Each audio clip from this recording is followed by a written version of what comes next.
Welcome to the second part of Israel One-on-One history. We're going to cover everything from 1948 up until today, and we're going to try to get through the current events that are happening also in Israel right now. And I hope you all enjoy. Again, my name is Azriel. I work for Stand With Us. I'm the Tri-State High School Regional Manager for Stand With Us. And if you are interested in bringing me to your community, you can email me at azrielo@standwithus.org. And see how we can work together. So without further ado, I'm going to go ahead and share my screen. Right. Let's do this. All right. Can you all see this? Yeah. See it? Great.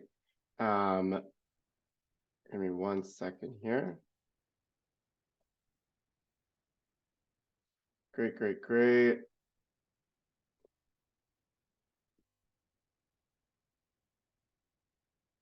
You can all see? Give me 1 minute. Having some technical difficulties on my side.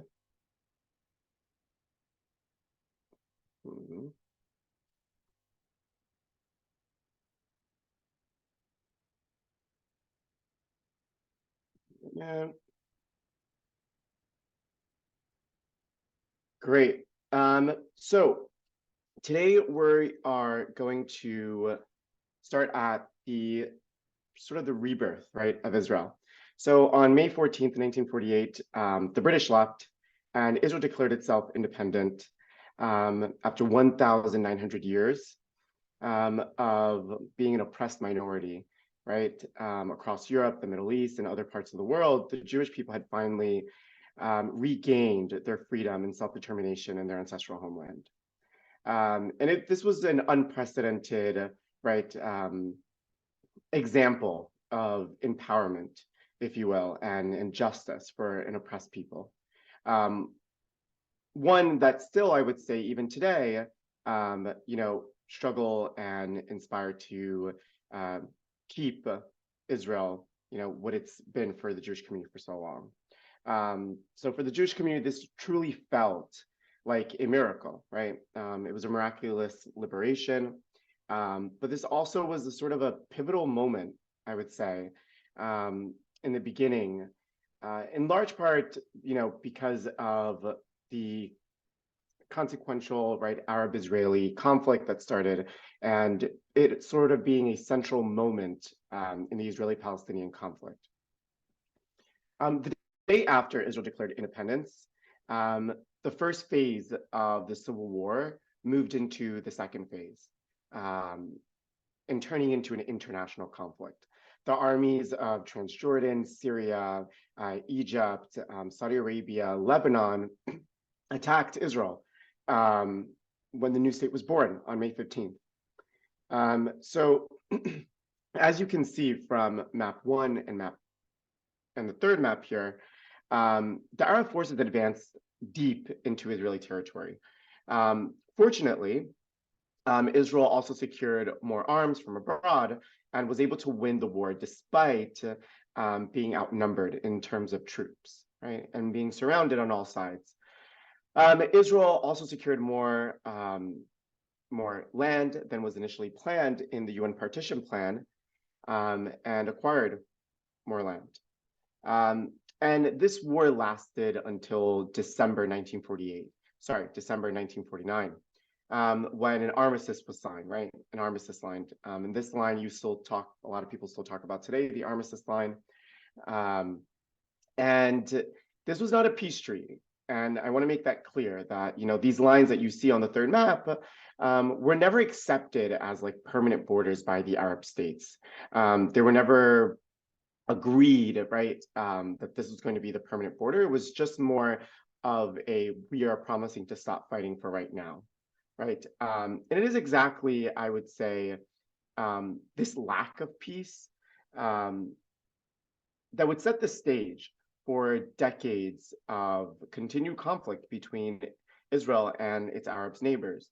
The larger, right, regional conflict, the Arab-Israeli conflict, as opposed to the more localized Israeli-Palestinian conflict, which would be between two specific national groups, right? And one of the most catastrophic outcomes of this War of Independence was the massive number of people on both sides that became refugees, right? As a result of the war, there were anywhere from 600 to 750,000 Arab refugees, right? The numbers are disputed by a lot of historians, but many Palestinian refugees fled to avoid being caught in the war zone and escape the violence, which was initiated by Palestinian leaders and the Arab states. And while this is true, that a minority were removed from their home by force, it really, you can say that, historians like Benny Morris, I would say, would argue that most of the people left willingly and not as part of a systematic policy, right, by Israel. They fled from Israel to Syria, to Jordan, which controlled the West Bank at this point. Some fled to Gaza, which was controlled by Egypt. And there were some cases of expulsion by Israeli forces, but this was, again, neither pre-planned nor part of like a larger systemic, policy that Israel set in place to remove Arabs from these lands. In regards to, I would say, evaluating the Palestinian-Israeli conflict, we need to consider the number, right, of refugees, but also the human element, right, of being displaced from your home. And while the question of like, how did this happen might matter to, onlookers discussing sort of the history or even discussing current events, for the individuals involved and their families from these communities, I would say that this is deeply traumatic experience, right? Finding yourself as a refugee fundamentally changes your worldview. This was a human tragedy that, should not be taken lightly and remains, a major source of the conflict today. While there were atrocities committed by both sides during the war and even after the war, I would say that the refugee crisis would have never happened if Arab leaders had chosen negotiation instead of violence, right? The decision resulted in this tragedy for both sides, but particularly the Palestinian refugees, right? However, we should also acknowledge that when the war ended, over 160,000 Arabs remained within Israel and were granted citizenship. On the other hand, Jews were ethnically cleansed from all the areas that fell to the Arab armies, such as the Old City of Jerusalem, right, the Gush Etzion, and other places across Judea and Samaria, the West Bank. And,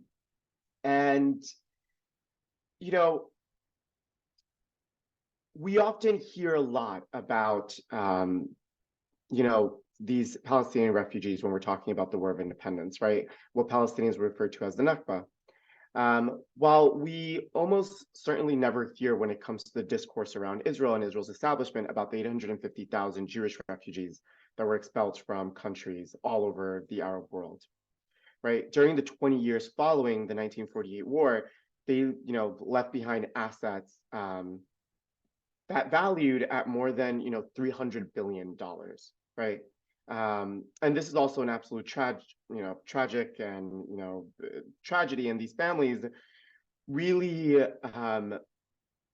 had to uproot their lives and were certainly influenced by the trauma that they experienced. Some blame Israel for these refugees, claiming that there were no problems between Jews and Arabs before Zionism and the creation of the State of Israel. But as we mentioned, before, Jews were an oppressed minority across the Middle East for centuries. Seeing Jews becoming a liberated and empowered people in Israel may have provoked violent reactions, but certainly I would say that there was, the root cause of anti-Semitism, right, and anti-Semitism being that root cause really was the thing that led to this refugee crisis. So the reason we don't hear much, right, about these Jewish refugees today is that most of them fled to Israel and were absorbed as citizens, right, which is fulfilling the exact purpose for which Israel was created, right? So now, I want to go ahead and talk about the post years of the war, right? The post years, what comes afterwards. But I would say before I move on, actually, about the refugees, something I forgot to mention is that after these Palestinian refugees were fled to the neighboring countries, the UN established UNRWA, the UNRWA body, and UNRWA is the UN relief agency, right, for Palestinian refugees.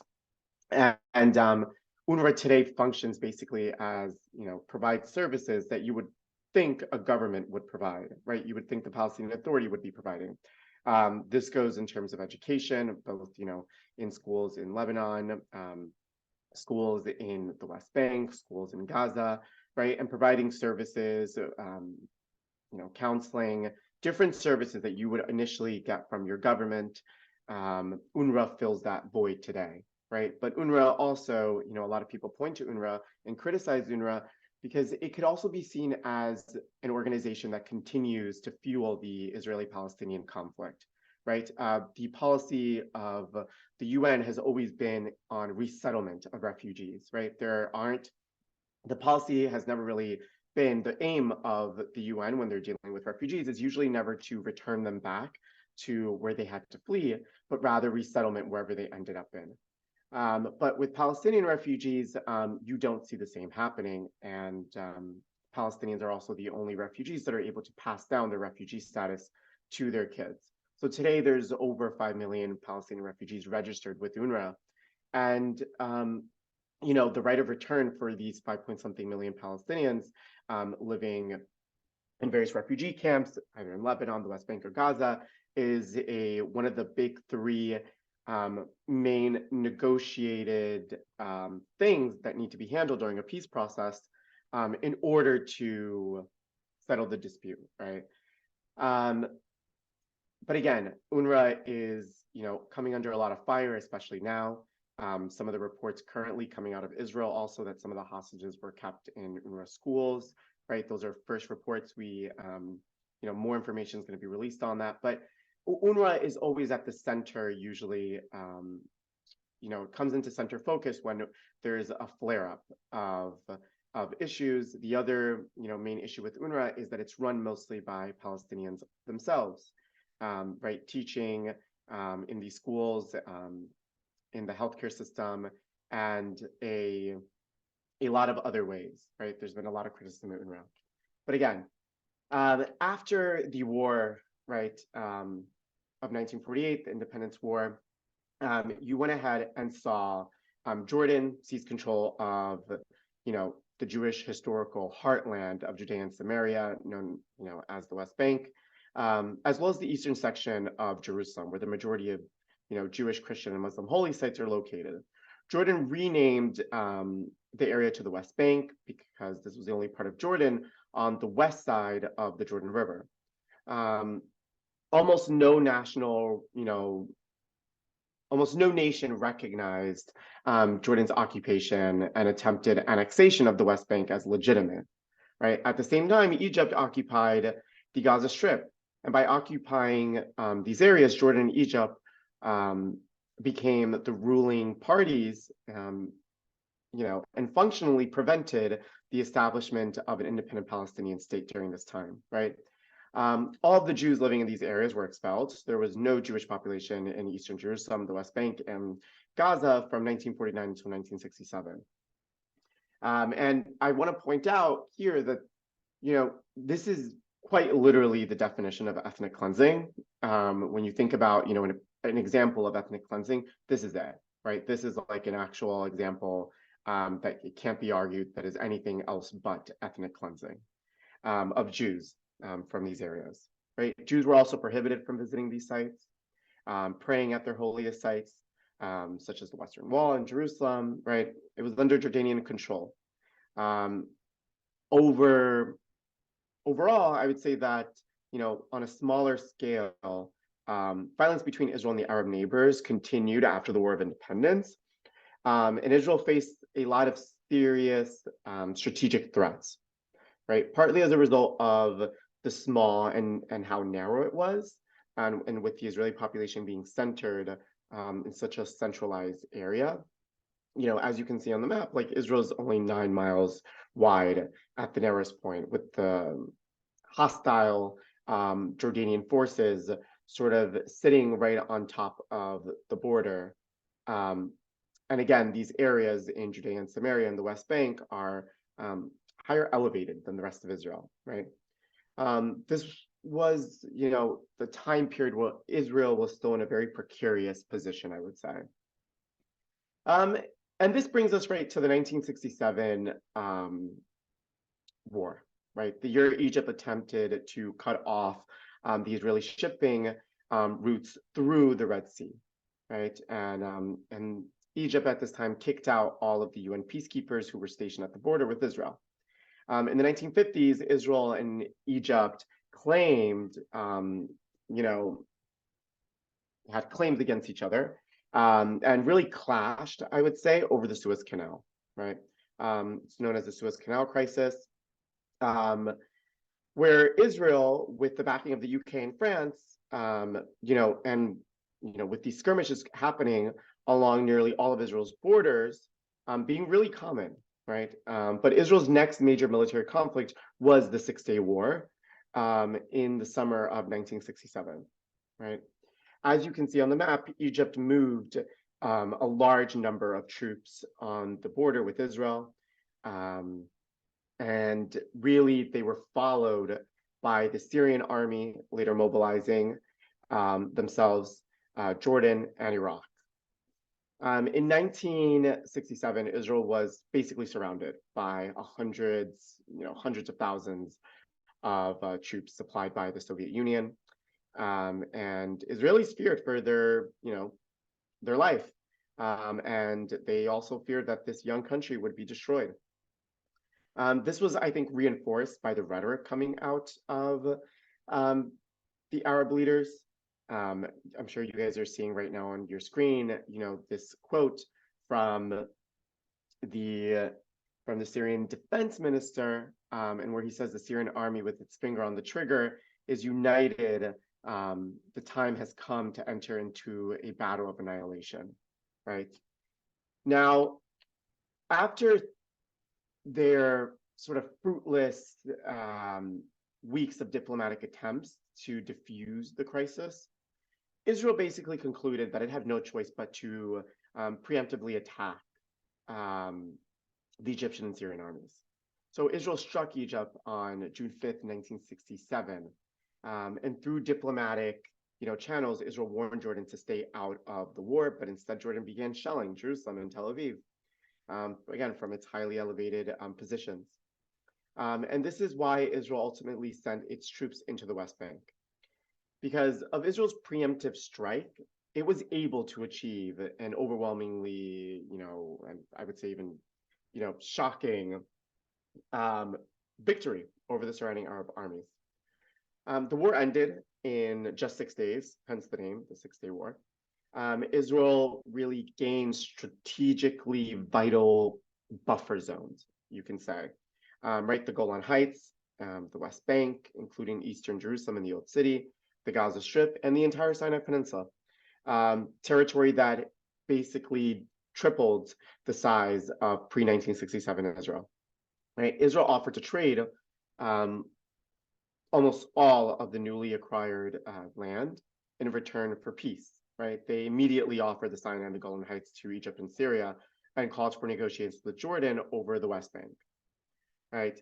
That were rejected. The Arab states and the Arab leaders continued to reject these offers, and instead replied with what has become known, right, as the three no's, right? No peace with Israel, no recognition of Israel, and no negotiations with Israel, right?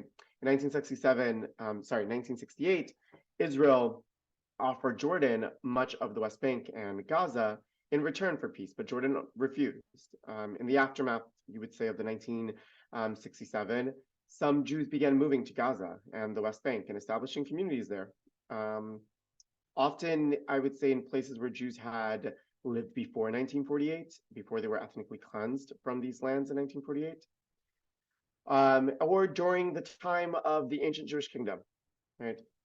So these communities known as settlements were controversial from the start and remain controversial today, right? Opponents argue that the settlements are not support of peace, um, especially with Israel's neighbors, right? And a democratic state. Um, but I would also say, that some also believe that the settlements are illegal and that the Jews living in them are colonizers, right? Supporters argue that Jews have a moral and legal right to live in all parts of their ancestral homeland, and that settlements help Israeli security by giving Israel strategic depth into the West Bank. And some also believe Jews have a God-given right to live on this land.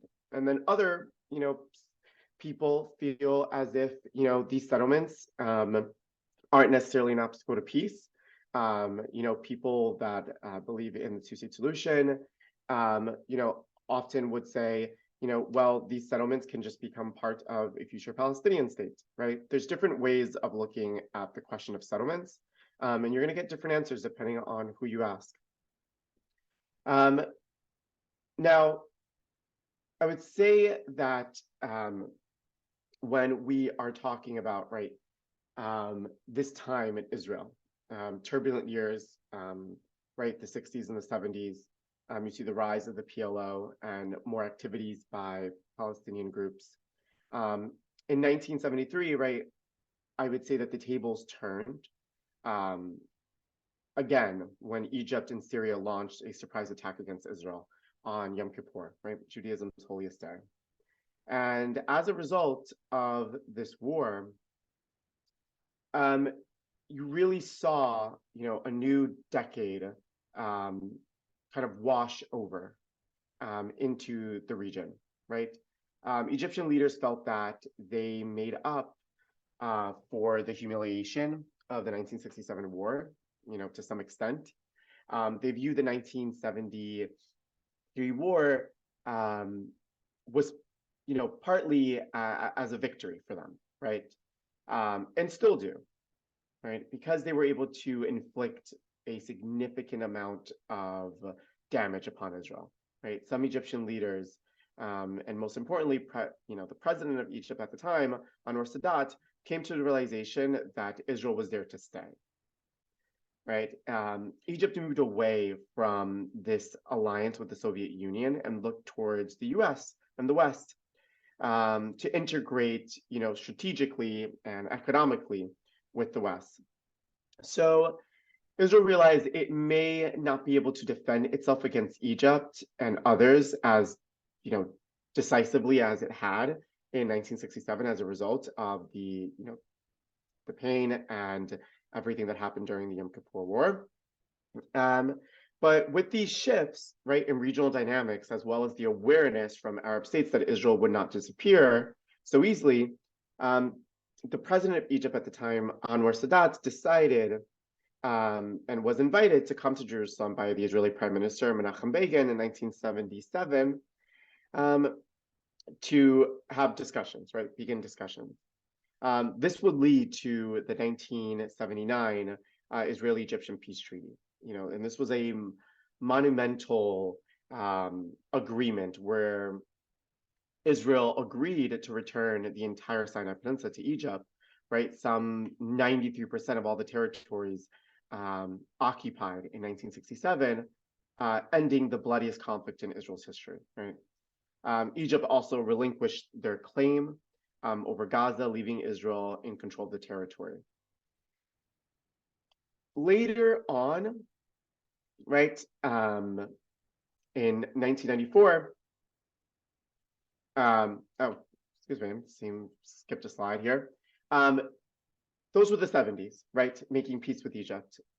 Moving into the 80s, when it comes to Israeli history, the 80s were a turbulent time in Israel, right? You have the first Lebanon War beginning, where Israel enters southern Lebanon to try to eradicate the Palestinian Liberation Organization that had its stronghold inside of southern Lebanon, right? At the same time, the first Intifada has started in Israel, right? The Intifada meaning uprising in Arabic. And these were bloody years in Israel. And at the same time, this is where you see the announcement, the official announcement of creation of Hamas, right, in 1987. Hamas declares itself a new organization and makes itself known, and begins its activities, right, headquartered inside of the Gaza Strip. Now, by the time, by this time in the late, 80s, the PLO had been changing its strategy, right? The consequences of the First Lebanon War, and international pressure to sort of come up with a solution, led in the early 90s to peace talks beginning, right? And later in 1994, Israel made a peace with Jordan, right? But before that, these years are known as the Oslo years, right?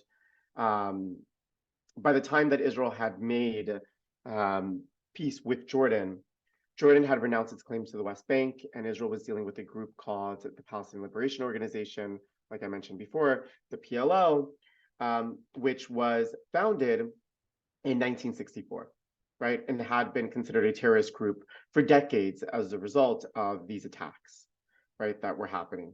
Still, in the late 1980s and 1990s, Israel began engaging with the PLO as the representatives of the Palestinian people and seeking a way to resolve the Israeli-Palestinian conflict, right? That dimension, I would say, of the larger Arab-Israeli conflict. So what started as these sort of low-level talks that we're still seeing as a massive breakthrough, became what's known as these Oslo Accords, right? And these Oslo Accords, I would say stunned, most of the world.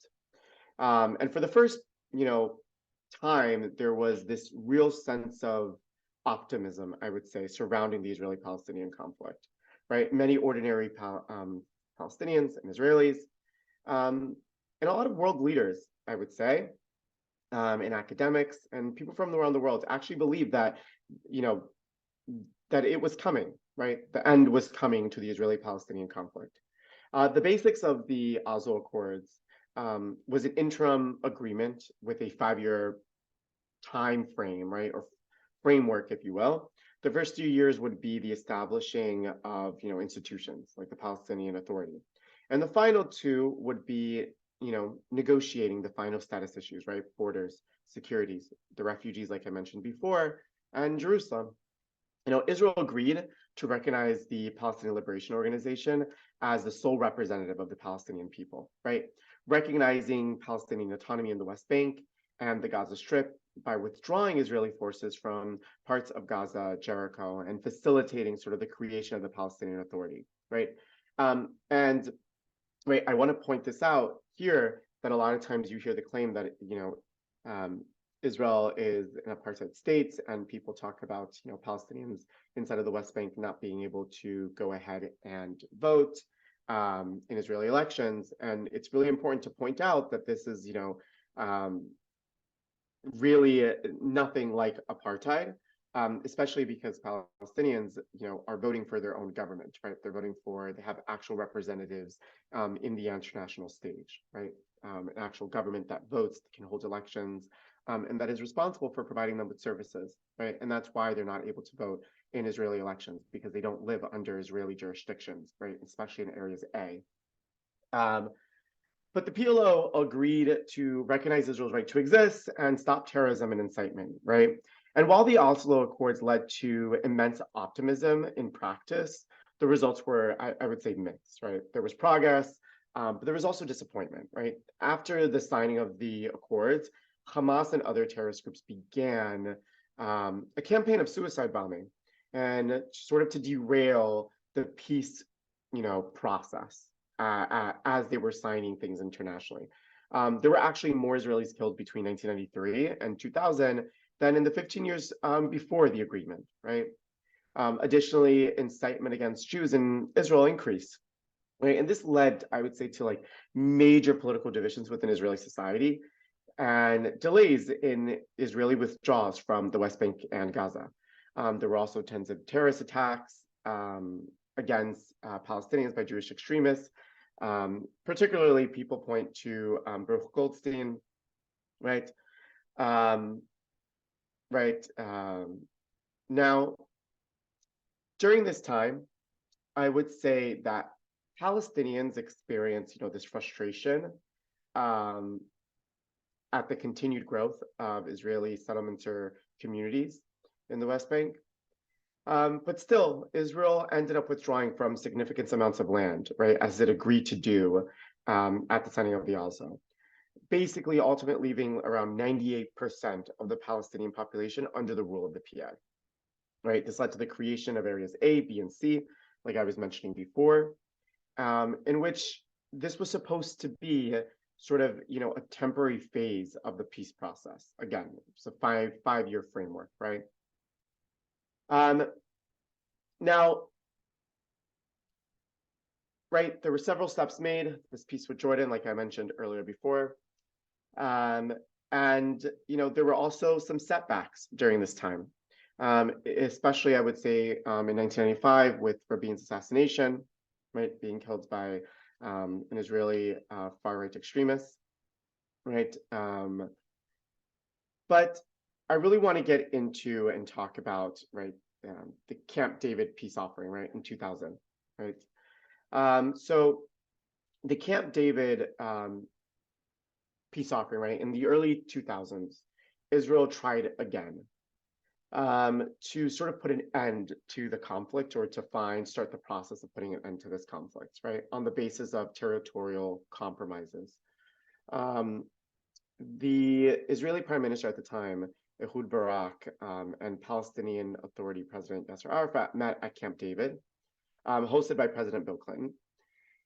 Israel agreed to a far-reaching compromise, right, including a Palestinian state in around 97% of the West Bank and Gaza, with Jewish settlements along the Green Line becoming part of Israel, and some Israeli territory going to Palestinians, in land swaps. Right? They also agreed to a shared capital in Jerusalem and compensation for Palestinian refugees. Right? Arafat, however, walked away from the negotiating table and made no counteroffer. Right? President Bill Clinton called this a colossal historical blunder. Right? As even more generous offers were made by the Israeli, prime minister at the time to Palestinians. President Mahmoud Abbas in 2008, right, basically said no, right, even with these other peace offerings that were being offered. And this is really, where the study and sort of the conversation around Palestinian rejectionism can be said to have started, right, and becoming more into like focus within the policy space, right? Talking about Palestinian rejectionism, just not having any counter offers, and sort of like allowing this conflict to continue, right? At the same time, in 2000, you had the Second Intifada begin in Israel, right? And these were some of the deadliest years during right, out of both of these intifadas. This intifada was very, very deadly. There were terror attacks happening all throughout Israel. Those of you that remember the story of the Park Hotel, people sitting down for a Passover Seder. And during this time, Hamas was responsible for around 40% of the terrorist attacks being committed, right? Being committed against Israelis.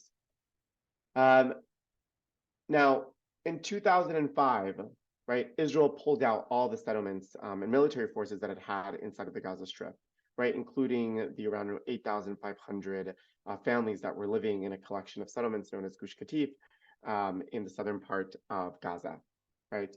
In 2006, right, Hamas wins the legislative elections, basically gaining around 74 seats in the Palestinian parliament.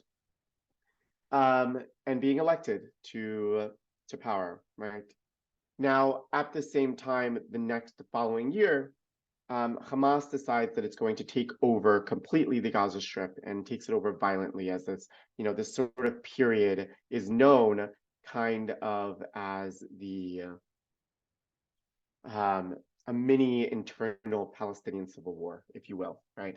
Where Hamas operatives went around and killed Fatah party members residing inside of Gaza. And this is when Israel and Egypt implemented a blockade on the Gaza Strip, right? That you all are hearing about so much.